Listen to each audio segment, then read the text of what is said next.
Partnerem odcinka jest Polismate, Twój specjalista od leasingów i ubezpieczeń. Rynek 7-osobowych SUV-ów ma się w ostatnich latach nad wyraz dobrze.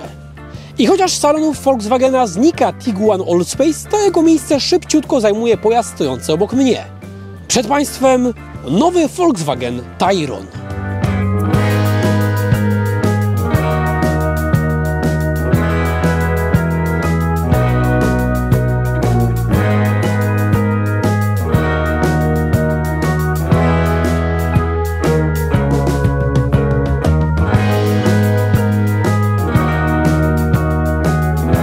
Marzec jest dla mnie miesiącem testowania samochodów o nazwach zabójczo podobnych do polskich spółek Skarbu Państwa. Było już auto dla KGHM-u, teraz mamy auto dla Taurona. Z zapartym tchem czekam, aż któryś z producentów wprowadzi do gamy model o nazwie Orlyn.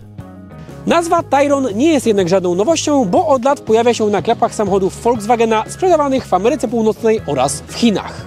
Teraz przyszła więc kolej, aby zagościła również w Europie. Na szczęście jednak auto widoczne na ujęciach nie jest adaptacją kilkuletniego projektu z chińskiego rynku, a całkowicie nową konstrukcją. Nowy Tayron powstał na platformie MQB Evo, na której oparty jest też Volkswagen Tiguan.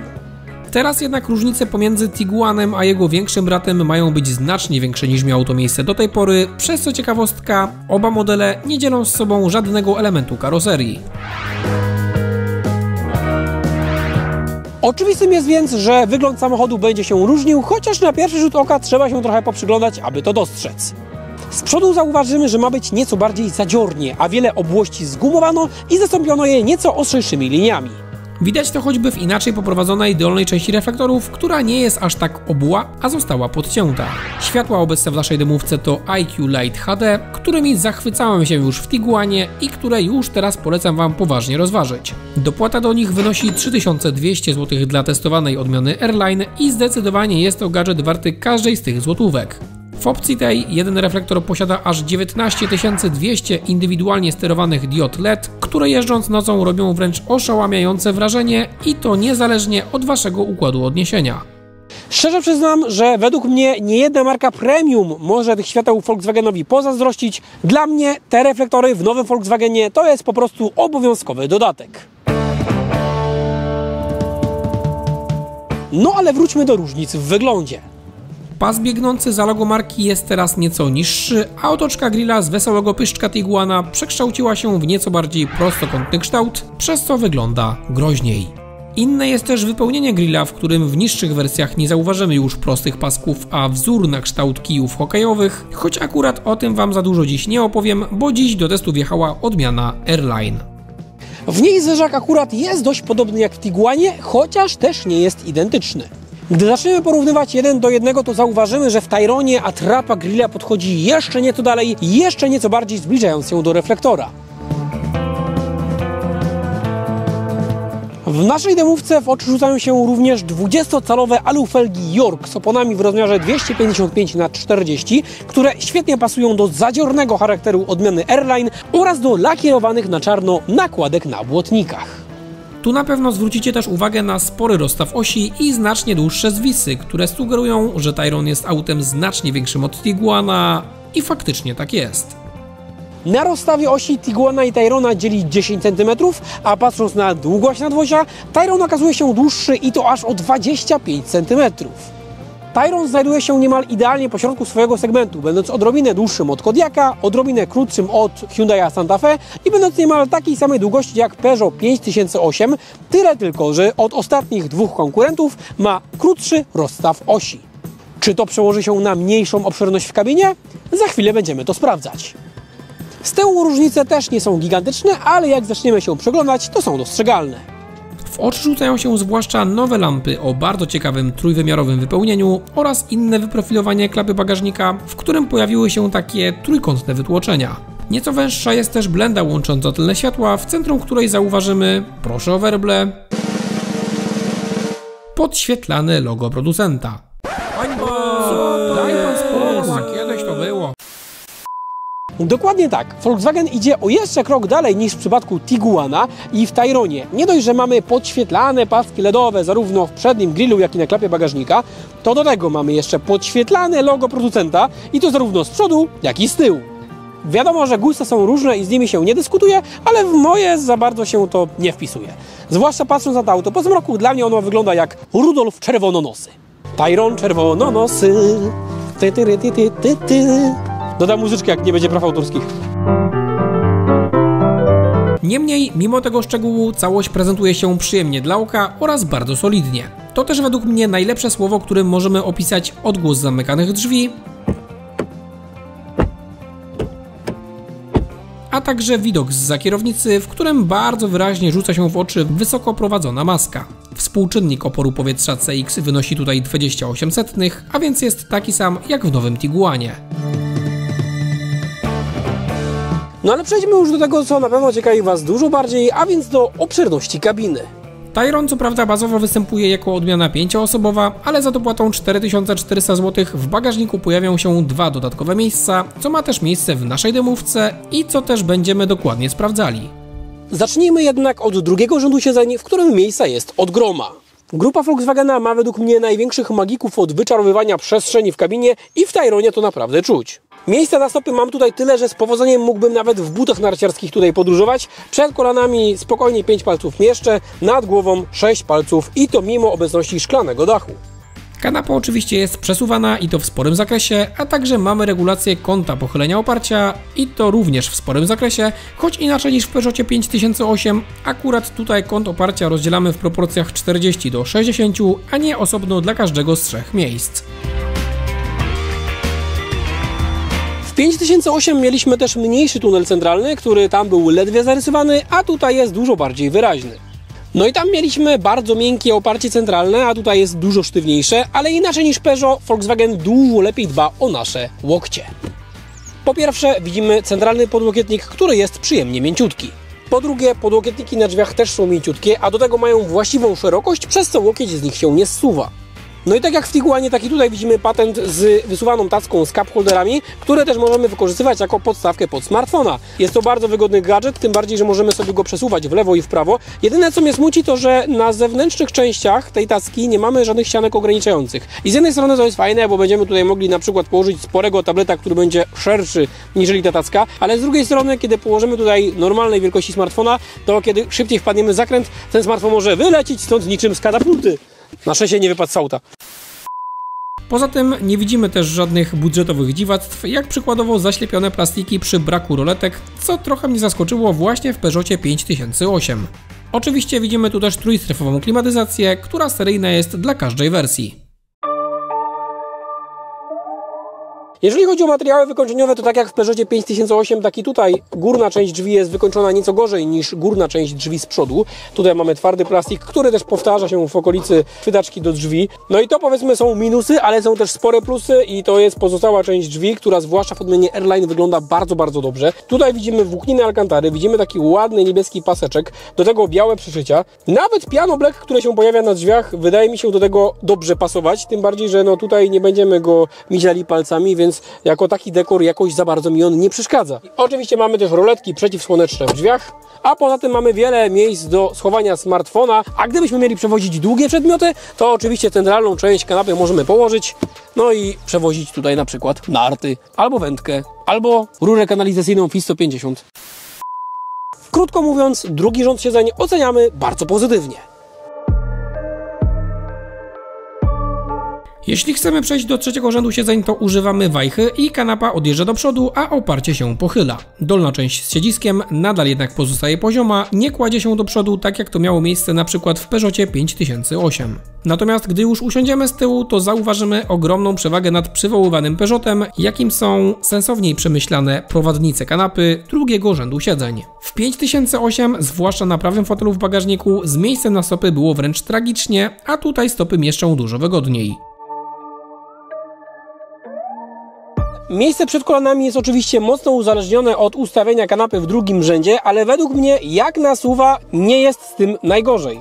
Było troszkę lepiej w Mazdzie CX-80, wydaje mi się, że bardzo porównywalnie było w Peugeotie 5008, który jednak jest autem dużo, dużo większym. Tutaj wracamy do tego, co powiedziałem wcześniej. Według mnie magicy Volkswagena od wyczarowywania przestrzeni odwalili tu kawał dobrej roboty. Niestety jednak pozycja siedząca jest typowa dla tego segmentu, raczej nikt nie pomyli Tayrona z minivanem. Jak w praktycznie każdym konkurencie siedzimy tutaj mocno w kuckach z wysoko podniesionymi kolanami. Dla zobrazowania moje kolana są mniej więcej na wysokości mojej klatki piersiowej. Miejsca nad głową raczej jest niewiele, pod tym względem dostrzeganie lepsze warunki były na przykład w Mazdzie CX-80. Niestety nie widzimy też żadnych kratek wentylacyjnych, których nie było też w Peugeotie 5008, ale które były i w Mazdzie, i w Koreańczykach. Natomiast cieszę się, że okienka boczne nie są tutaj aż tak małe jak w Peugeotie, przez to nie czujemy się tutaj aż tak klaustrofobicznie. Lepiej są też umiejscowione podłokietniki na burtach kufra, które w Mazdzie i w Peugeotie były zamocowane zbyt wysoko, przez co korzystanie z nich byłoby dla mnie niewygodne. Tutaj na szczęście takich uwag nie zgłaszam. Natomiast ciekawostką dla mnie jest to, że podłokietnik z lewej strony jest znacznie szerszy niż podłokietnik z prawej strony. Kolejna rzecz, z lewej strony zauważymy taki mały cup holderek i schoweczek, z prawej strony już go nie zauważymy. No i trzecia rzecz, tutaj mamy dużo więcej miejsca na stopy, możemy je naprawdę bardzo wygodnie umiejscowić, bo szyny co prawda są lepiej rozwiązane niż 5008, ale dalej są tutaj zamocowane, więc gdybyście musieli jechać w konfiguracji 6-osobowej i jedną osobę przewozić w bagażniku, to ja bym jej zarekomendował usiąść z lewej strony, bo tutaj komfort podróżowania jest ziepko wyższy niż po stronie prawej. Krótko mówiąc, lewa strona jest uprzywilejowana. Uchwyty Isofix zauważymy tu na dwóch zewnętrznych miejscach kanapy w drugim rzędzie oraz na fotelu pasażera z przodu, ale w bagażniku ich nie znajdziemy. W Koreańczykach nie ma ich z przodu, za to są też w bagażniku, a w Mazdzie i w Peugeotie nie ma ich ani w bagażniku, ani na fotelu pasażera z przodu, więc Volkswagen pod tym względem wypada nieźle. Tyle jeżeli chodzi o trzeci rząd, przejdźmy za kierownicę. Szkoda, że Volkswagen nie przemyślał jakiejś tchórzołapki, żeby się chwycić tutaj i łatwiej się wgramolić do tyłu, bo miejsce pomiędzy progiem drzwi a oparciami foteli nie jest jakieś gigantyczne. O ile ja tutaj jeszcze jako młody człowiek wygodnie wskakuję, o tyle mój tata stwierdził, że no on by sobie życzył, żeby było wygodniej, jak to ładnie powiedzieć. Ogólnie rzecz ujmując, tak jak w wielu SUV-ach, to są miejsca raczej awaryjne, ewentualnie miejsca dla niższych osób, najlepiej dla jakichś dzieci. Dziękuję, idziemy za kierownicę.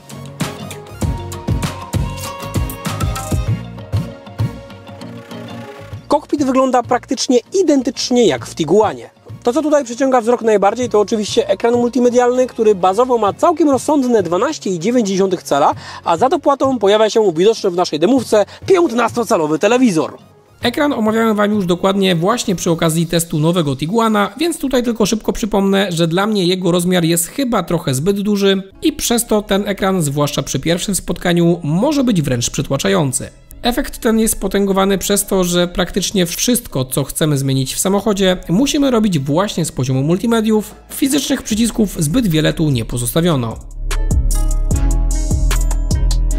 Jeśli jednak przywykniecie już do jego rozmiaru, to bardzo szybko zaczniecie doceniać sensowne pogrupowanie menu, świetne tempo działania, niezłą czytelność i ładną oprawę graficzną. Według mnie jest ona bardziej czytelna niż na przykład w Skodach, choćby za sprawą dużo większego zróżnicowania poszczególnych ikon. Na plus należy też odnotować bezprzewodowe Apple CarPlay i Android Auto, które działa dobrze. Oczywiście, tak jak w Tiguanie, tak i tutaj mamy na pokładzie asystentkę głosową AIDA, ale niestety ze smutkiem muszę stwierdzić, że jej użyteczność od tamtego testu Tiguana za bardzo się nie zmieniła i nadal pozostawia mnie z pewnego rodzaju niedosytem. Teoretycznie możemy ją użyć, aby zadzwonić do jakiegoś kontaktu, o ile tylko to jest kontakt określony imieniem, nazwiskiem, bo jeżeli mamy tam kontakt o nazwie mama, tata, szef, kierownik, sprzątaczka, nie wiem kogo tam macie jeszcze w książce telefonicznej, to niestety to już przekracza jego możliwości. No i będziecie musieli pogrzebać palcem po ekranie albo wziąć do ręki telefon. No raczej ani jednego, ani drugiego podczas jazdy robić się nie powinno. Zadzwoń do tata służbowy. Niestety jeszcze nie mogę tego zrobić. Zadzwoń do mama. Och, jeszcze tego nie wiem. Zadzwoń do Justyna. Czy chcesz nawiązać połączenie z... Kolejna rzecz, dalej w nawigacji możemy poprosić ją, aby prowadziła nas pod konkretny adres. Prowadź do Katowic. Okej, Katowice, centrum, szerokiej drogi. Ale jeżeli chcemy na przykład podjechać do salonu Volkswagena Gazda Group Katowice, no to IDA czy AIDA dalej okazuje się bezużyteczna, dalej to wykracza poza jej możliwości. Nawiguj do Volkswagen Gazda Group Katowice. Niestety jeszcze nie mogę tego zrobić. Prowadź do Volkswagen Gazda Group Katowice. Niestety jeszcze nie mogę tego zrobić. Coś tam potrafi powiedzieć w kategorii żartów, ale to są 4 żarty na krzyż i raczej takie sucharkowate. Jak nazywają się ciasteczka z drukarki 3D? Drukowane pierniki.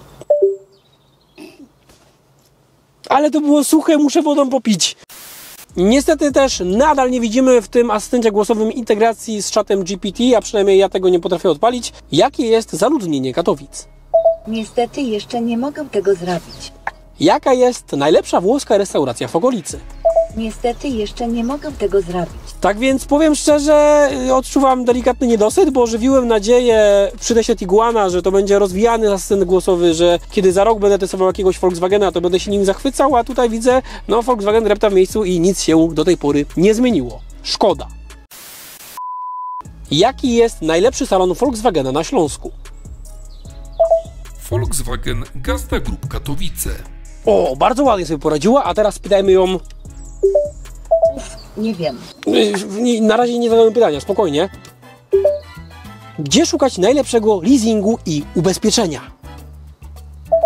W firmie Polismate, która jest partnerem dzisiejszego odcinka. Firma ta pomoże Wam znaleźć najkorzystniejszą ofertę, na przykład leasingu, przez fakt, że współpracuje z wieloma leasingodawcami. Jeśli więc planujesz zakup nowego samochodu albo kończy się polisa w Twoim aktualnie posiadanym pojeździe, to zerknij do opisu filmu, w którym znajdziesz wszystkie niezbędne namiary.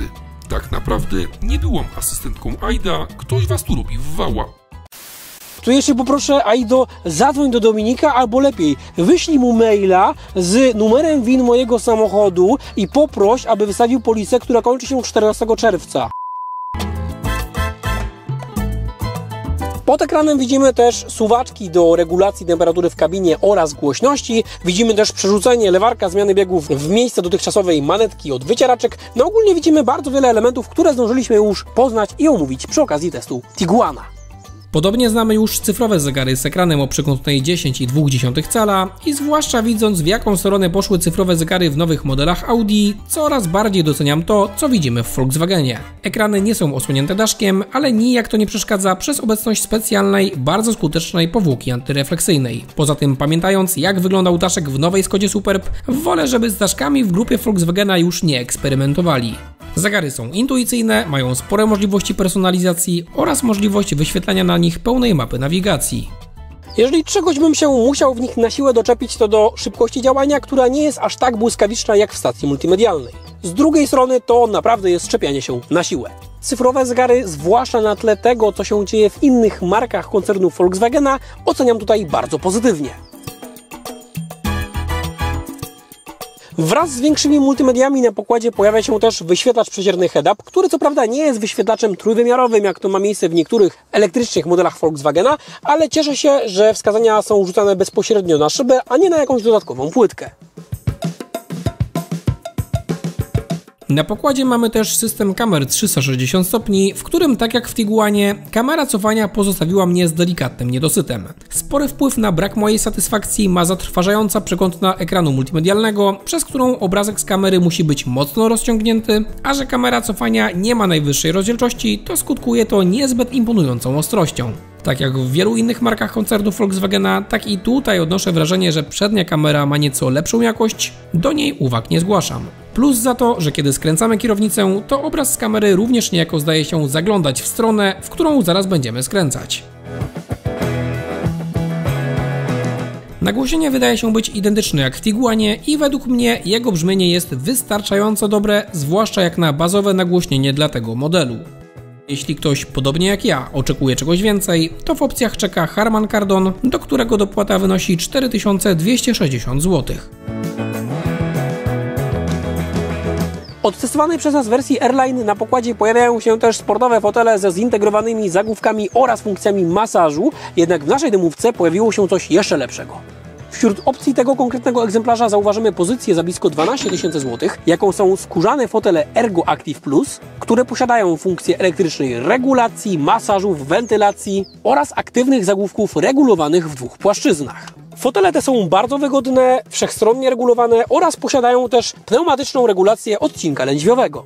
Jedyne, do czego się doczepia, to skóra, którymi te fotele są obite, bo w naszej demówce, która ma niewiele ponad 1000 km przebiegu, mamy dość wyraźnie pomarszoną tą skórę na siedziskach zarówno pasażera, jak i kierowcy, więc nie wiem, jak ona będzie wyglądała przy dłuższym użytkowaniu, przy dużo większych przebiegach. Z drugiej strony, pomijając to, fotele są naprawdę wybitne. Bardzo się cieszę, że możemy w ogromnym zakresie wyregulować ich siedzisko, więc tutaj nawet dwumetrowiec będzie zadowolony. No i jak już wspomniałem, kawał roboty odwalają tutaj też funkcje masażu, bo mamy tutaj wiele opcji, nie jakieś tam 3 programy, ale 8 programów, które są zróżnicowane i naprawdę uprzyjemniają komfort dla naszych pleców, zwłaszcza w dłuższych trasach. Natomiast jeżeli liczycie na jak najbardziej sportowe wrażenia, to te fotele teoretycznie wyglądają tak lekko kubełkowo, ale one nie mają wcale jakiegoś wybitnego podparcia bocznego. Ich duża zaleta to jest obszerność, więc nawet jeżeli macie rosłą budowę ciała, jesteście naprawdę potężnym człowiekiem, to w tych fotelach będziecie siedzieli wygodnie. Ja jestem młodej budowy i w zakrętach niestety, ale moje ciało może latać w każdą stronę, no ale to będę bardziej rozwijał w drugiej części testu. Niestety jednak warto być świadomym, że wybór tych foteli, jak i standardowych dla Airline'a foteli ze zintegrowanymi zagłówkami wyklucza możliwość składania oparcia fotela pasażera z przodu, czym zachwycałem się zarówno w Tiguanie, jak i wcześniej testując T-Crossa. Mamy tu też dwupłaszczyznowo regulowany podłokietnik centralny, a także dwupłaszczyznowo regulowaną kierownicę. Jednak podobnie jak w Tiguanie, tak i tutaj brakuje mi możliwości wysunięcia jej do siebie odrobinkę bardziej. Ja tak, naprawdę mi, nie wiem, może centymetra, może 1,5 centymetra brakuje, żeby było idealnie, ale ogólnie patrząc nie jest źle. W konsoli centralnej zauważymy też dobrze znane pokrętło, którym możemy regulować głośność albo po kliknięciu tryby jazdy. Bardzo podoba mi się odczucie z operowania tym pokrętłem, które jest niesamowicie solidne i przyjemnie klikające. Znacząco góruje sposobem pracy, np. nad pokrętłami klimatyzacji w nowej Skodzie Kodiaq. Materiały wykończeniowe są różnej jakości, podobnie jak w Tiguanie, im niżej patrzymy, tym jest gorzej, ale w ogólnym rozrachunku prezentuje się to naprawdę dobrze, w czym spory udział ma też fakt, że siedzimy w wersji Airline, bo ona dokłada nam na desce rozdzielczej i na drzwiach takie bardzo ładne fragmenty z alkantary, albo z włókniny alkantary, z niebieskim paseczkiem i to prezentuje się naprawdę mega przyjemnie, zarówno w wyglądzie, jak i w dotyku. Cieszę się też, że konsola centralna jest wyłożona skórą i delikatnie się to pod palcem ugina, więc nawet gdybyśmy tutaj mieli jakiegoś koszykarza i musiałby opierać swoje kolano na tym panelu, to by było wygodne. Tym bardziej, że on jest tak wyprofilowany, że nie mamy tutaj żadnego kanciastego elementu, ale jest to bardzo gładkie, bardzo wyobolone, tak więc naprawdę jest nieźle. Natomiast jak się mamy czegoś czepiać, no to nie najładniej wygląda ten plastik, który mamy na dole, w okolicy na przykład drzwiczek, schowka przed pasażerem. No niemniej w całej tej kompozycji to są na tyle niewielkie fragmenty, że możemy na to przymknąć oko. No i pewnie wielu osobom nie będzie się też podobało piano black, które mamy w okolicy tego pięknego pokrętła do regulacji głośności i trybów jazdy, które mam wrażenie, że już nawet w naszej dymówce jest troszkę porysowane. Utrzymanie tego w czystości najłatwiejsze nie będzie. Żadnych uwag nie mam też do zmontowania kokpitu, które jest bardzo dobre. Nawet jak jakieś elementy delikatnie się ruszają, to nie wydają z siebie żadnych odgłosów. Widoczność jest niezła, mamy spore lusterka, mamy naprawdę niezłe przeszklenie kabiny, więc tutaj czepiać się nie będę. Spory plus za obszerne kieszenie w drzwiach, które są obite materiałem. Na brak schowków w tej kabinie również narzekać nie będziemy. Mamy spory schowek pod podłokietnikiem, mamy 2 cup holderki, mamy taką tackę podnoszoną, pod którą mamy 2 ładowarki indukcyjne, no i oczywiście mamy też standardowy schowek przed pasażerem. Natomiast trochę szkoda, że daszków przeciwsłonecznych nie możemy wysunąć. Niestety jednak inaczej niż w Skodzie Kodiaq, tutaj za obudową lusterka wewnętrznego nie widzimy gniazda USB, które by się przydało przy chęci podpięcia na szybie wideorejestratora. No i miła uwaga na koniec, inaczej niż w testowanym Tiguanie, akurat tutaj mamy na pokładzie zawieszenie DCC Pro, które seryjnie pojawia się właśnie dla odmiany Airline. Jest to adaptacyjne zawieszenie z dwuzaworowymi amortyzatorami, które mają mieć dużo większą rozpiętość pomiędzy skrajnie sportowymi i komfortowymi nastawami niż w DCC, które znaliśmy do tej pory. Oczywiście dokładnie będziemy to sprawdzać w drugiej części testu. Bagażnik Tyrona oczywiście możemy otworzyć konwencjonalnie z pilota albo ruchem nogi i nie trzeba za bardzo się doktoryzować, gdzie mamy tą nogą machnąć. Poza tym, co jest fajne, podobnie jak chyba w Tiguanie, chociaż teraz nie mam pewności, kiedy machniemy nogą pod zderzakiem, to pojawia się pikanie i to sugeruje, że system jest aktywny, więc kiedy mamy do wyjęcia coś ciężkiego, to najpierw machamy nogą pod zderzakiem i teraz z ciężkimi przedmiotami możemy odejść i kiedy się oddalimy, to klapa się zamyka. To jest wygodny patent, bo jeżeli faktycznie coś ciężkiego trzymamy w dłoniach, to raczej nie chcemy stawać na jednej nodze, aby ryzykować, że się przewrócimy. Ale jak tańczymy koło auta, to auto się wkręca i klapa się otwiera. Auto tańczy razem z nami, dobrze jest.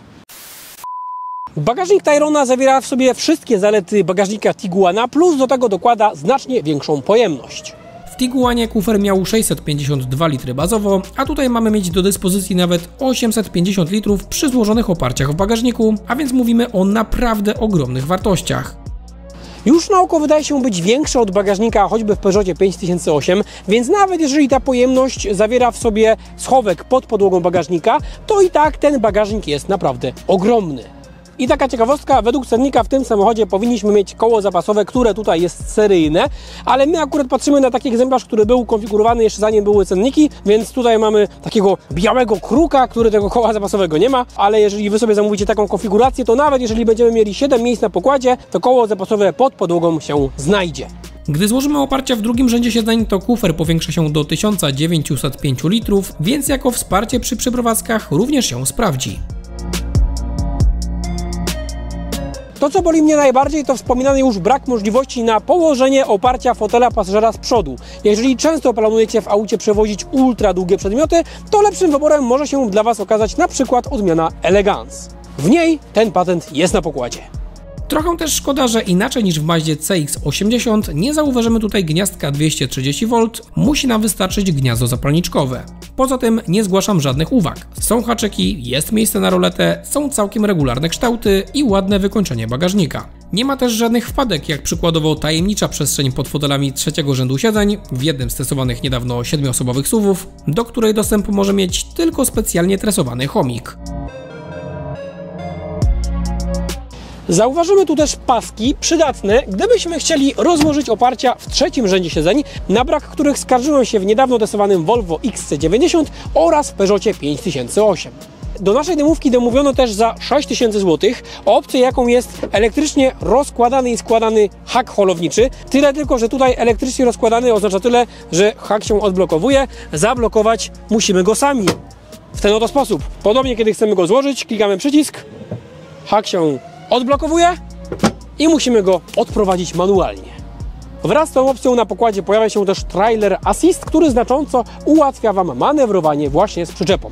Maksymalna masa holowanej przyczepy z hamulcem to 2500 kg. No i standardowo sobie ten bagażnik zmierzymy. Zaczynamy w odmianie 7-osobowej. Tutaj na długość mamy mniej więcej 51 cm, a przy górnej krawędzi mniej więcej 25 cm. Po jednej i po drugiej stronie mamy jeszcze kieszonki szerokie na mniej więcej 17 cm. Teraz odmiana 5-osobowa. Tutaj długość bagażnika w najdłuższym miejscu to mniej więcej 111 cm, przy kanapie przesuniętej maksymalnie do tyłu. Natomiast gdybyśmy kanapę maksymalnie do przodu przesunęli, to mamy tej długości bagażnika aż 127 cm. Zerknijmy na szerokość kufra, z tego co widzę równy metr, przynajmniej jeżeli chodzi o szerokość między ściankami. Natomiast nieco wyżej bagażnik rozszerza się do nawet 130 cm. No i jeszcze połóżmy sobie to oparcie. Kierowca ma 1,76 m, ale musimy odpalić zapłon, bo inaczej fotel będzie odsunięty do tyłu, a tego byśmy nie chcieli. Fotel przesuwa się do przodu. No i jeżeli chodzi o długość do foteli w pierwszym rzędzie siedzeń, mamy mniej więcej 194 cm długości bagażnika. Wysokość do roletki to mniej więcej 46 cm, a do dachu mamy 80 cm, tyle tylko, że przy samej krawędzi ta wysokość jest niższa, 72 cm. Bagażnik zmierzony. Podsumowując, kufer tego auta zdecydowanie Was nie zawiedzie. A co powiemy o gamie silnikowej?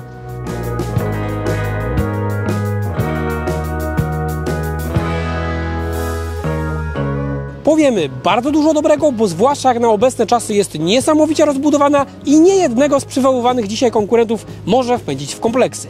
Bazą jest miękko-hybrydowy 1.5 ETSI o mocy 150 koni mechanicznych, który pracował już pod maską testowanych przez nas Passata oraz Tiguana.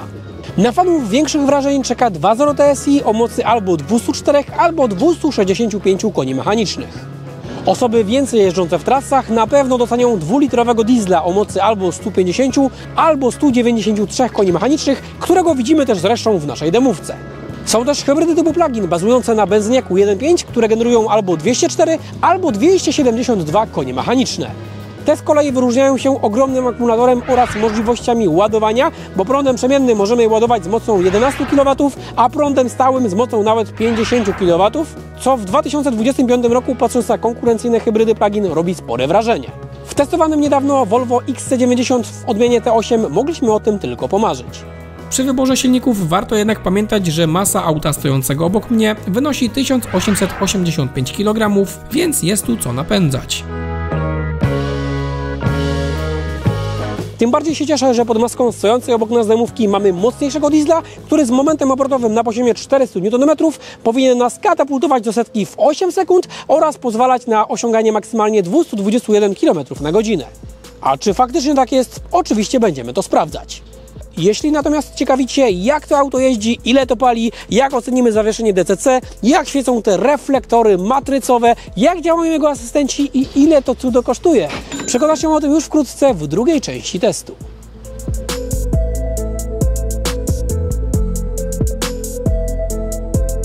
Jeśli ten film Ci się podobał, to będę bardzo wdzięczny za wszelkie formy wsparcia, czy to przez łapkę w górę, czy komentarz, czy podrzucenie filmu znajomym. Niedawno włączyłem też opcję wspierania kanału, przez którą również znacząco możesz wesprzeć moją działalność. Z góry bardzo dziękuję za pomoc w dalszym rozwijaniu treści na kanale, a także dzięki, że jesteście tu ze mną i do zobaczenia wkrótce w kolejnych filmach.